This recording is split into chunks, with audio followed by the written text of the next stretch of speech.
Hi mamas, welcome back to Workin' Mama.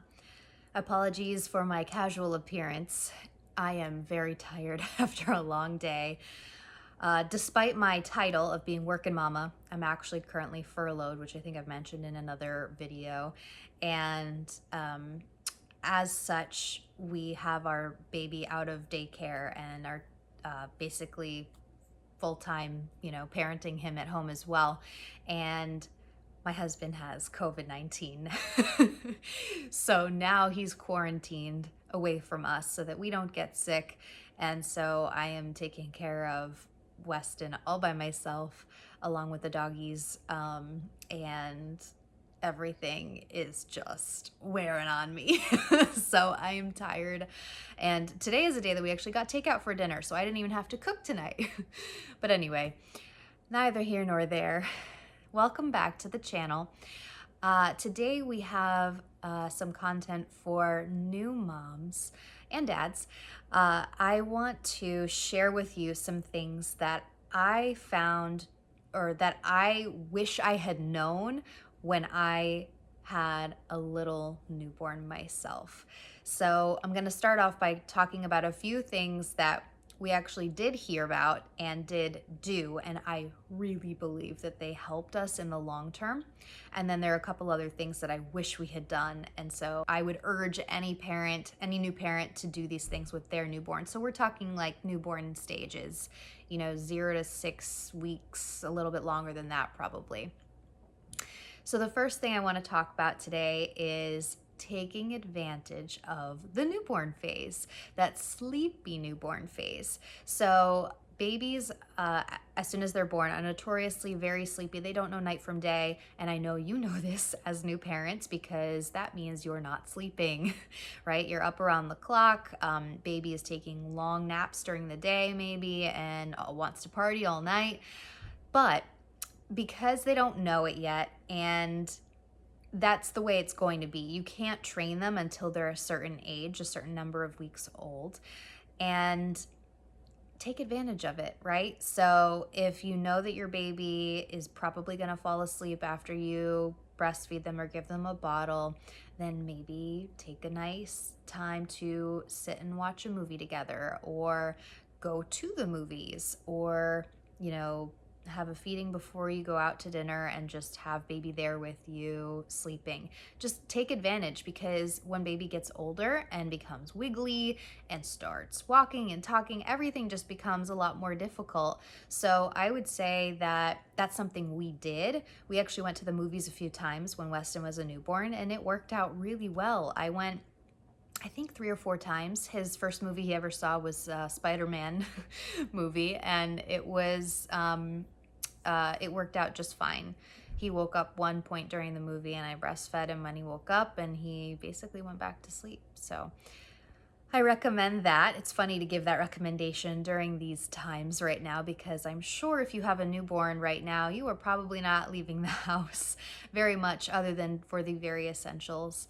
But for future people who are not living in a quarantine era, who are watching this, that's something that I do recommend and something we did, and I'm glad we did.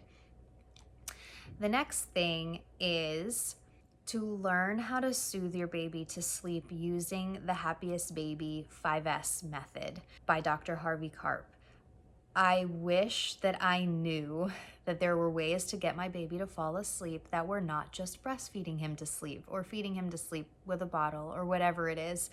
So the 5S's essentially are mimicking the feeling of the womb for baby, and it gives them in that comfy, cozy position and ready to doze off. And if they are kind of wide awake, feeling like they're ready to party, oftentimes when you do this combination of moves, which I will share with you here, they will doze off and go to sleep. And if nothing else, it'll calm them down. And I highly recommend that you learn that sooner than later. I did not learn those soon enough. I learned them eventually by watching the Happiest Baby DVD, and I'll link that in the description for you. But I do recommend that you watch that movie and see it in action, because reading about it for me wasn't enough. I had the Happiest Baby on the Block book, but that really just, I didn't understand it, I guess, enough. And then seeing them do it in this video, night and day. I literally used to have anxiety about when Weston woke up. Okay, how am I gonna get him to go back to sleep? Like, oh my God, he's awake. And knowing too that I was out on maternity leave, like it's not the end of the world if I don't get a ton of sleep tonight, because, you know, I'm not having to go to work and perform a high functioning job, you know, as a working mom just yet. I knew that I would later on. But after I learned these moves, it just built up my confidence so much that I could actually help my baby go to sleep without just breastfeeding him. And that was the only thing I knew how to do initially. The next thing is going to vary from person to person, but for us, I felt like it worked out really well that we, for the most part, did not allow Weston to sleep in bed with us. And I just think that now he is almost 13 months. Next week he will be. He sleeps so well. He sleeps like 13 hours every night and takes 1 to 2 naps during the day, completely by himself. I don't even have to soothe him to go to sleep anymore. I just put him down in the crib and he curls up into a little ball and can put himself to sleep, and it's amazing. I am really glad that we did not necessarily, you know, cave and let him sleep in bed with us, like just because we were so desperate for sleep in the beginning. I think part of that is because we had the snoo. And so when you have a super expensive smart bassinet like that, you really want to get your money's worth and make sure baby's sleeping in it. So we definitely, I think that benefited us for more than one reason, but also it promotes very safe sleep, having a baby strapped down so they're only on their back in the bassinet. And we also had peace of mind with the Owlette Smart Sock, and I recommend that as well. But there were a couple of occasions, don't get me wrong, that we had him sleep in the bed with us. A couple of times it was on vacation where we had a time change and he was just not going to sleep, and we knew we needed to all be sleeping in order to have a productive day of fun vacation activities. But those times were very few and far between, and I'm glad for it. I think it has really benefited us in the long run. Okay, so now the 2 things that I really wish someone had told us, you need to do this or you will regret it later, is number 1, start using the snot sucker right away. Now, it's not like it's something you need to start building into your bedtime routine. At least I don't think that's recommended, unless they need it. If they have a lot of congestion, go ahead and take it out. But what we did was, Weston just wasn't congested for the first few months, and it was great, but I just didn't know how bad it could get.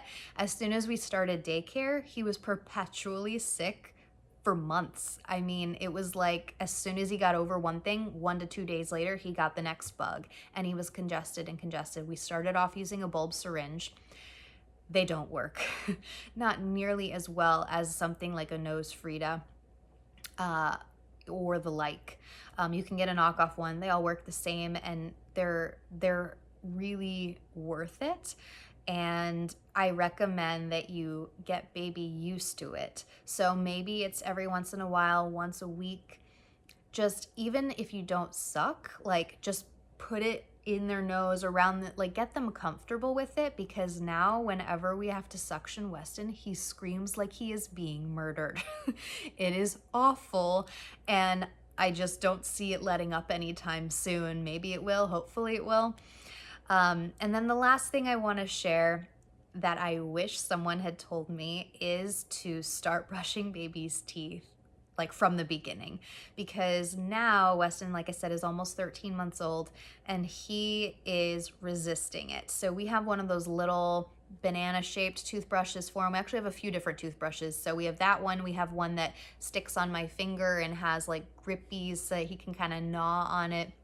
So initially when we gave him that, which was probably when he started eating food, so at 6 months is when I think we started like giving him the opportunity to brush teeth. We actually all brush our teeth as a family, which is nice. Like my husband and I just always did that. And so Weston is with us, and so we give him his toothbrush, and he was gnawing on it, which was great. You know, we were so excited about that. And now he's kind of resisting and he will just kind of bite on it once and throw it on the floor. And not only that, but he doesn't really like it when we brush his teeth for him. So that is something that I would say the earlier the better. I mean, I've read certain things that say, you know, as soon as they finish having a bottle or breastfeed or whatever, go ahead and like rub their gums with your finger, with a towel or whatever, to start brushing their teeth and get them used to it. Those are good advice to follow. I wish I had done that, because I think that Weston would be more comfortable and, you know, letting us brush his teeth, and then also him, you know, wanting to brush his own teeth. So there you have it. Those are my 5 tips of kind of random things that I recommend you do in those early days with your baby. Good luck with your newborn if you have one. And if not, and maybe you are kind of in my position, a little bit older of a baby, and you have some advice that you'd like to share with others, please go ahead and leave a comment with that below. I'd also love to hear from anyone with ideas for new content. Is there something that you'd like to see from a fellow new parent, or a working mama's perspective? And thank you so much for tuning in. Please like this video, subscribe for weekly content, and we'll see you in the next one.